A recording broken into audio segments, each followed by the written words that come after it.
ربنا مش هيسامحك عمرك 90 مليون.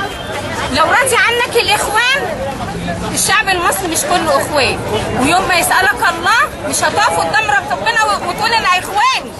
ساعتها هتقول لربنا انت تبع رسول الله وربنا الهك والقرآن الكريم دستورك وهيحاسبك علينا.